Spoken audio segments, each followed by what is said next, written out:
Science News. I'm your host, Chet Smiley, here with a special report from Mongolia on reversing extinction. For more information, let's go to our field reporter, Eliza Rocks. Thanks, Chet. I'm here with a very rare guest. Meet Shalbowski's horse, affectionately known as the pea horse, or Taki, which means spirit in Mongolia. What's up, girl? The horse looks like a mashup of its relatives. Picture a horse with a large broad head, a donkey's stocky body, and a zebra's cropped mohawk-like mane. Back from extinction. Good to be here. Good to be here. We are the last of the world's actual wild horses. Like the American Mustang, today's wild horses descend from domesticated horses that escaped their herds and adapted to life without humans. Interesting. And what brought you to Mongolia? We once roamed throughout Europe and Asia, but farms and livestock overtook our grazing land, pushing us east. Finally, we settled in Mongolia, a country in Asia between Russia and China. Mongolia had vast lands for grazing, but the habitat was harsh. The temperature reaches 104 degrees Fahrenheit in summer and 50 degrees below zero in winter. We've adapted though. Thanks for sharing your story with us, Taki. Of course. Let's go to Dr. Beaker to learn more about extinction. Scientists did not document or name the pea horse as a species until 1881.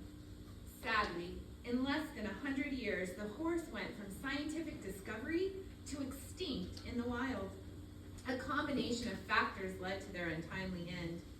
In the early 1900s, a German merchant named Karl Hagenbeck captured foals and sold them to circuses and zoos around the world.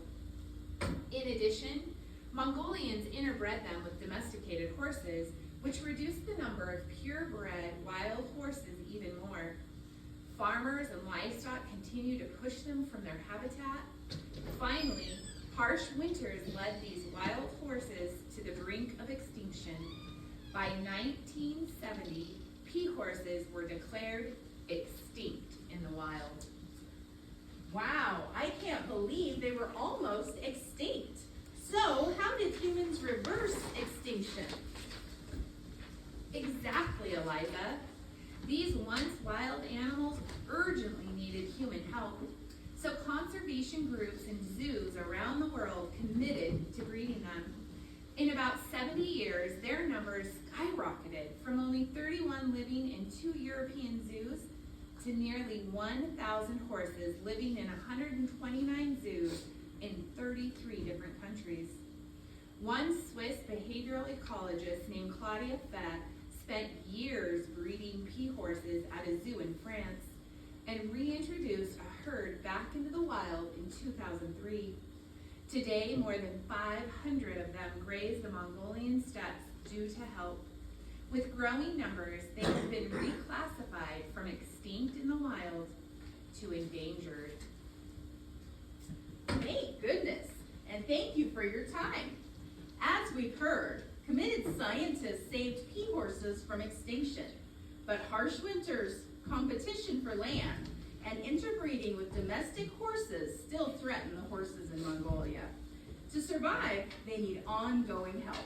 Back to you, Chet. Thanks, Eliza and our experts. Mongolia has established national parks and reserves where pea horses can safely live.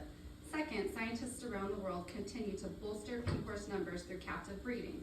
Finally, scientists continue to monitor their numbers in Mongolia and study their genetic diversity to ensure that herds maintain healthy wild populations.